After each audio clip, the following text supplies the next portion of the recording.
ही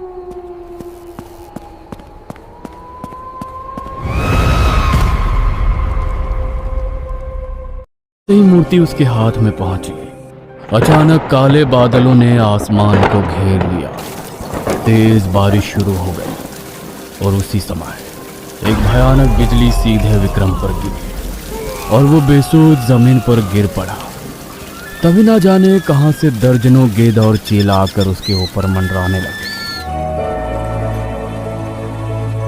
वो लड़का डरा सहमा वहां से भागकर सीधा अपने घर पहुंचा।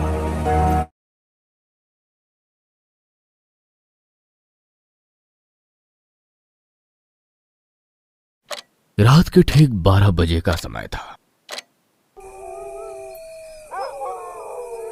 चारों ओर हाड़ कांपती ठंडी हवा चल रही थी। पहाड़ी पर बने सदियों पुराने महाकालेश्वर मंदिर में सन्नाटा पसरा था।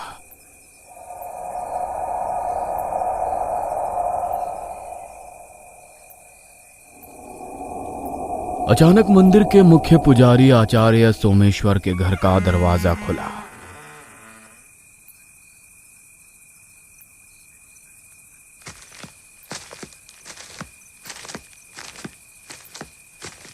और वे हाथ में दीपक लिए गर्भगृह में प्रवेश करने लगे।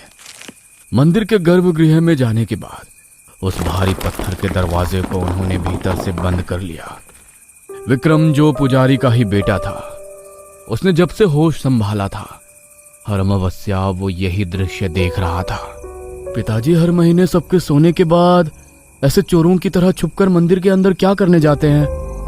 जरूर नीचे कोई खजाना छिपा है जिसके पिताजी रखवाली कर रहे हैं। लेकिन जब भी उनसे अमावस्या के बारे में सवाल करो तो बात को टाल देते हैं। अब पिताजी, आप कब तक यहाँ के पुजारी रहेंगे? जब तक मैं अपना उत्तराधिकारी घोषित ना कर दूं। पिताजी, अगर ऐसा है तो फिर तो आपको मुझे अभी बता देना चाहिए कि आखिर ये अमावस्या का क्या राज है। आखिर उस गर्भगृह में ऐसा क्या है जो आप अकेले ही वहां जाते हैं? क्योंकि आपका इकलौता बेटा होने के कारण यहाँ का उत्तराधिकारी तो मैं ही हूं ना। ये राज जानने का अधिकार सिर्फ उसे है जो इस पीठ का अगला आचार्य होगा। इसलिए सही समय का इंतजार करो। आखिर कितने दिन छिपाएंगे पिताजी? मंदिर के अंदर जो भी खजाना है वो जल्द ही मेरा होगा। मैं आपकी तरह सारी जिंदगी खजाने की चौकीदारी नहीं करने वाला। विक्रम से अब सब्र रखना मुश्किल हो रहा था। एक रोज विक्रम पिता के कमरे की सफाई कर रहा था, जहां उसे अपने पिता की एक पुरानी डायरी मिलती है। विक्रम हैरानी से डायरी के पन्ने पलटने लगता है। तभी अंतिम पन्ने पर उसे कुछ लिखा हुआ नजर आता है। मेरे बाद इस मंदिर का उत्तराधिकारी मेरा पुत्र नहीं, मेरा शिष्य नीलकंठ होगा। क्योंकि विक्रम की आंखों में मैंने साधक नहीं, लोभ के दर्शन किए हैं और लोभी व्यक्ति इस मंदिर की रक्षा नहीं कर सकता। ये पढ़ते ही विक्रम की आंखों में खून उतर आया। अच्छा, तो पिताजी ये सब नीलकंठ को देना चाहते हैं। लगता है अपना हक छीनने से ही मिलेगा।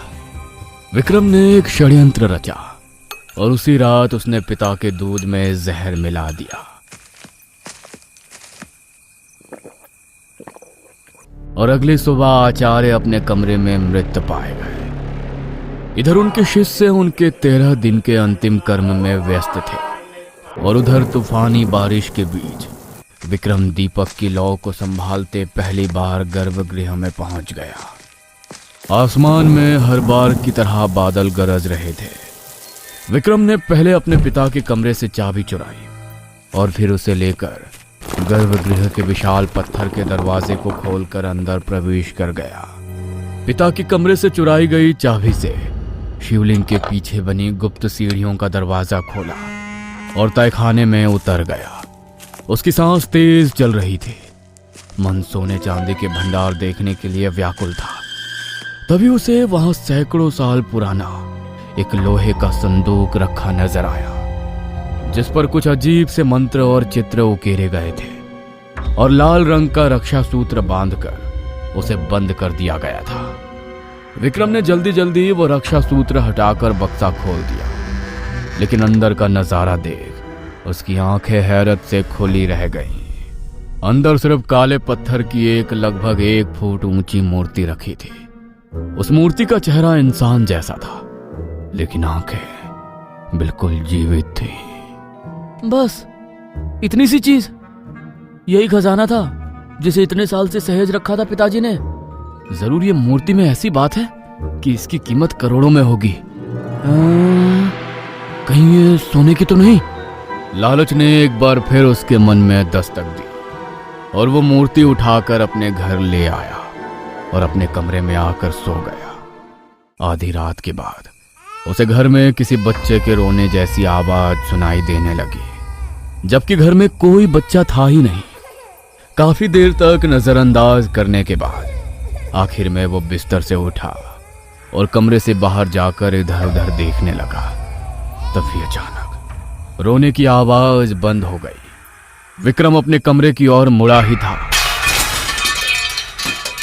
कि एकाएक भरभरा कर रसोई के बर्तन गिरने की आवाज सुनाई पड़ने लगी। विक्रम रसोई में पहुंचा, लेकिन वहां उसे कोई नजर नहीं आया। सिर्फ बर्तन जमीन पर फैले नजर आ रहे थे। विक्रम का मन अब घबराने लगा था। फिर भी अपने डर को भूल उसने आंखें बंद कर ली और एक बार फिर गहरी नींद में पहुंच गया। कुछ देर बाद फिर से उसे कमरे में कुछ घिसटने की आवाज सुनाई देने लगी। विक्रम बिस्तर से उतरकर कमरे में यहां वहां देखने लगा। तभी उसकी नजर कमरे में लगे आईने पर पड़ी। उसके ठीक पीछे वही मूर्ति नजर आ रही थी। विक्रम ने चौंक कर पीछे मुड़कर देखा, लेकिन वहां उसे कोई मूर्ति नजर नहीं आई। घबराते हुए उसने एक बार फिर से आईने में देखा। इस बार भी मूर्ति उसके पीछे ही थी और वो उसके और नजदीक आ गई थी। विक्रम डर से पसीना पसीना हो गया था। उसने कमरे की लाइट ऑन छोड़ी और आंख बंद करके सोने की कोशिश करने लगा।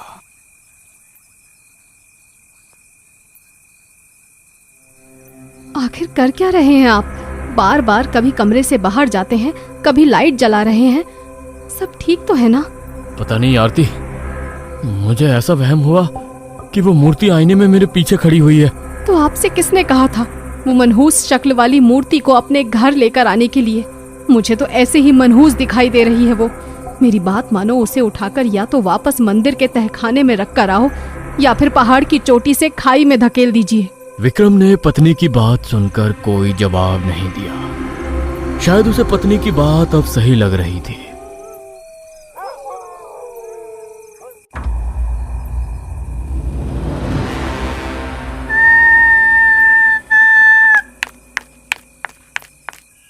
अरे सुनते हैं, मैंने कहा था ना, इस मनहूस मूर्ति को मेरे घर में मत रखिए, और आपने उठाकर इसे सीधा मेरी रसोई में रख दिया। और ये मांस मच्छी ये भी आप लाए हैं। पिताजी नहीं रहे तो अपना ब्राह्मण धर्म भी भूल जाएंगे आप। कैसी बात करती हो? मैं तो ये सब छूता भी नहीं हूँ। मैं कोई मांस नहीं लाया। अच्छा, तब तो ये मूर्ति भी खुद ही चलकर मेरी रसोई में आ गई होगी। विक्रम को कुछ समझ नहीं आ रहा था कि आखिर ये सब क्या चल रहा है। दोपहर के समय आरती काम कर रही थी। तभी उसे डरावनी हंसी की आवाज सुनाई देती है। वो चौंक कर देखती है तो पीछे रखी मूर्ति को देख उसकी आंख हैरत से फटी रह जाती है। ये मूर्ति अभी मुझे देखकर मुस्कुरा रही थी। कुछ तो बहुत अजीब है इस मूर्ति में। आज मैं इसे ठिकाने लगा कर रहूंगी। पता नहीं इस मूर्ति को गर्भगृह में इतने बरस तक क्यों संभाल कर रखा हुआ था। इसकी जगह सिर्फ कचरे का डब्बा है। क्या हो गया? क्यों शोर मचा रही हो? और इस मूर्ति को हाथ में लिए क्यों खड़ी हो? चलो रखो इसे। लेकिन आरती गुस्से में थी। वो मूर्ति को लेकर गई और पहाड़ी से नीचे खाई में धकेल दिया। लो गई तुम्हारी ये मनहूस मूर्ति अपने ठिकाने। अगली सुबह पूरे घर में सन्नाटा पसरा हुआ था। हर रोज सुबह 4 बजे उठने वाली आरती आज कहीं दिखाई नहीं दे रही थी। आरती कहाँ चली गई हो? अरे भाई आरती कहाँ हो तुम? सुबह के 5 बजे जब विक्रम अपनी पत्नी को पुकारते हुए बाहर आंगन में पहुंचा तो सामने का नजारा देख उसका दिल उछलकर मानो उसके मुंह में आ गया। सामने उसकी पत्नी पीपल पर उल्टी लटकी हुई थी। उसकी आंखें डर से खुली हुई थी। चेहरे पर ऐसा भय था मानो मरने से पहले उसने नरक देख लिया हो। उसके लंबे बाल हवा में झूल रहे थे और सीने से एक शाखा आर पार हो जाने के कारण हर तरफ खून ही खून बिखरा हुआ था। पत्नी की रहस्यमयी मौत ने अब विक्रम को तोड़ दिया था। वो फूट फूट कर रोने लगा। रोते हुए अचानक उसकी नजर कमरे के अंदर रखी हुई मूर्ति पर पड़ी, जिसके ऊपर खून लगा हुआ था। मूर्ति को वापस कमरे में रखा दे विक्रम भीतर तक कांप गया था। आज पहली बार उसे समझ आया था कि ये मूर्ति कोई देव प्रतिमा नहीं, बल्कि किसी प्राचीन अभिशापित शक्ति का ठिकाना है। जैसे उसके पिता हर अमावस्या को विशेष मंत्र विधि से एक बार फिर उसी बक्से में कैद कर दिया करते थे, और उसने लालच में न केवल अपने पिता की हत्या की, बल्कि वो पवित्र बंधन भी तोड़ दिया। विक्रम के हाथ कांपने लगे। वह मूर्ति को कपड़े में लपेटकर जंगल की ओर भागा और जंगल की गहराई में जाकर मिट्टी खोदकर उसने उस मूर्ति को दफना दिया। दिन ढले जब वो घर लौटा तो उसे घर के भीतर फिर से वही मूर्ति दिखाई दी। तभी विक्रम के कंधे पर किसी ने पीछे से हाथ रखा। वो अचानक से घबरा गया और घबराते हुए उसने पीछे मुड़कर देखा तो सामने उसका दोस्त रमेश खड़ा था। रमेश के कंधे पर सर रखकर वो फूट फूट कर रोने लगा। रमेश, बहुत बड़ी गलती हो गई मेरे भाई। पिताजी गलत नहीं थे, मेरी नीयत में खोट थी। इतना कहकर विक्रम फूट फूट कर रोने लगा।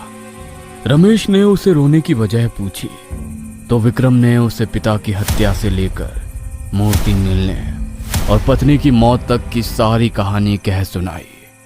जब तुझे पता चल ही चुका है कि ये मूर्ति अभिशापित है, तो इसे वापस वहीं रखा जहां से तूने इसे निकाला था। शायद यही एक उपाय है। ठीक है, आज रात मैं इसे वापस रखूंगा। तू ठीक कहता है। आधी रात हो चुकी थी। तभी विक्रम ने उस मूर्ति को उठाया और उसे लेकर मंदिर की ओर बढ़ने लगा। मंदिर का दरवाजा खोलते ही उसे वही संदूक रखा हुआ दिखाई दिया जहां पहले वो मूर्ति रखी थी। उसने मूर्ति रखने के लिए संदूक खोला, लेकिन इस बार उसे संदूक के अंदर एक पुरानी किताब रखी हुई भी नजर आई। उसने उस मूर्ति को रखकर किताब को उठा लिया और किताब को पढ़ने लगा। कुछ पन्ने पलटने के बाद उसे एक पन्ने में मूर्ति का इतिहास लिखा हुआ दिखाई दिया, जिसमें लिखा था, ये महाकालेश्वर मंदिर आचार्य महाकाल की इच्छा से बनाया गया था। 100 बरस पहले नरकासुर नाम के शक्तिशाली पिशाच को गुरुदेव ने अपनी प्राणों की आहुति देकर इस मूर्ति में कैद किया था। हर अमावस्या के दिन धरती पर पाप और पुण्य का संतुलन बिगड़ता है। बुराई अच्छाई पर हावी होने लगती है। इसीलिए अमावस्या के दिन इस पिशाच की शक्तियों को रोकने के लिए आधी रात को विशेष मंत्रों के उच्चारण और पूजा करने के साथ इस बक्से पर रक्षा सूत्र बांधा जाता है, ताकि इस पिशाच की शक्तियों को बढ़ने से रोका जा सके। किंतु यदि किसी ने भूल से भी इस मंत्र और इस रक्षा सूत्र बंधन को तोड़कर उस पिशाच को कैद से आज़ाद किया, तो फिर दोबारा उसे कैद नहीं किया जा सकेगा। इस मूर्ति को ना फेंका जा सकता है, ना नष्ट किया जा सकता है। छुटकारा पाने का सिर्फ और सिर्फ एक ही उपाय है। आगे की कुछ पंक्तियां पढ़कर वो फूट फूट कर रोने लगा और फिर अपने बच्चों का चेहरा याद करके उसने अपने आंसू पोंछे और मूर्ति लेकर बाहर निकल गया। घर लौटकर आया तो सामने अपने मित्र रमेश की कटी फटी लाश देख उसकी रूह कांप उठी। विक्रम मूर्ति को लेकर चलता रहा। उसे मानो अपनी सुध ही नहीं थी। सैकड़ों मील पार करने के बाद उसे सड़क पर एक 20 साल का लड़का दिखाई दिया। विक्रम के अंदर अब एक भी कदम आगे बढ़ाने की क्षमता नहीं बची थी। विक्रम ने लड़के को पुकारा, बेटा, ये बहुत प्राचीन भगवान की मूर्ति है, इसे घर में रखना, सारी मनोकामनाएं पूरी होंगी। गरीब लड़के ने बिना सोचे मूर्ति ले। जैसे ही मूर्ति उसके हाथ में पहुंची, अचानक काले बादलों ने आसमान को घेर लिया। तेज बारिश शुरू हो गई और उसी समय एक भयानक बिजली सीधे विक्रम पर गिरी और वो बेसुध जमीन पर गिर पड़ा। तभी ना जाने कहां से दर्जनों गेंद और चीला आकर उसके ऊपर मंडराने लगे और जीवित विक्रम का मांस नोच नोच कर खाने लगे। कुछ ही पलों में विक्रम की जगह वहां एक हड्डियों का ढांचा पड़ा हुआ था, जिसके शरीर का तिनका तिनका मांस नोच कर वो गिद्ध खा चुके थे। वो लड़का डरा सहमा वहां से भागकर सीधा अपने घर पहुंचा। उसके कानों में अभी भी विक्रम की चीखें गूंज रही थी। वह मूर्ति को सीने से लगाए, अपने कमरे की दीवार से पीठ लगाए बुरी तरह हाँफ रहा था कि अचानक उसे अपने हाथ में पकड़ी मूर्ति पहले से भारी लगने लगी। उसने गौर से देखा, मूर्ति की पत्थर जैसी आंखें किसी इंसान की तरह पलक झपक रही थी। डर के मारे लड़के के हाथ से वह मूर्ति छूट गई। उसे शायद पता नहीं था कि विक्रम ने उस किताब में अंतिम पंक्ति में क्या पढ़ा था। विक्रम ने किताब का आखिरी पन्ना खोला, जिसे पढ़कर उसके हाथ कांपने लगे और आंखों से आंसू बहने लगे। उसे अपने मासूम बच्चों के चेहरे याद आए। उसने किताब सीने से लगाई और फूट फूट कर रो पड़ा। हे महादेव, एक निर्दोष की बलि देकर मैं अपने बच्चों को बचा रहा हूं, मुझे क्षमा कर देना।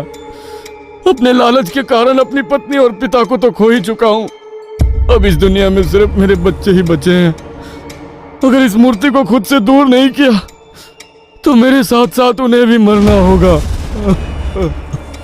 वो किताब वहीं छोड़कर मूर्ति उठा लेता है और महाकालेश्वर मंदिर से दूर जाने के लिए निकल पड़ता है। आज के दिन लड़का डर के मारे अपने कमरे के कोने में बैठा कांप रहा था। अचानक मूर्ति ने अपनी गर्दन घुमाई और उसी के साथ लड़के की चीख पूरे घर में गूंज उठी। इस शापित मूर्ति को नष्ट नहीं किया जा सकता, ना ही इससे भागा जा सकता है। जो भी इसे अपने पास रखेगा उसका कुल धीरे धीरे समाप्त हो जाएगा। अपने परिवार को बचाने का केवल एक ही उपाय है, इस मूर्ति को किसी और के हाथों सौंप दो और उस अभिशाप का अगला उत्तराधिकारी वही होगा जिसे ये मूर्ति सौंपी गई है।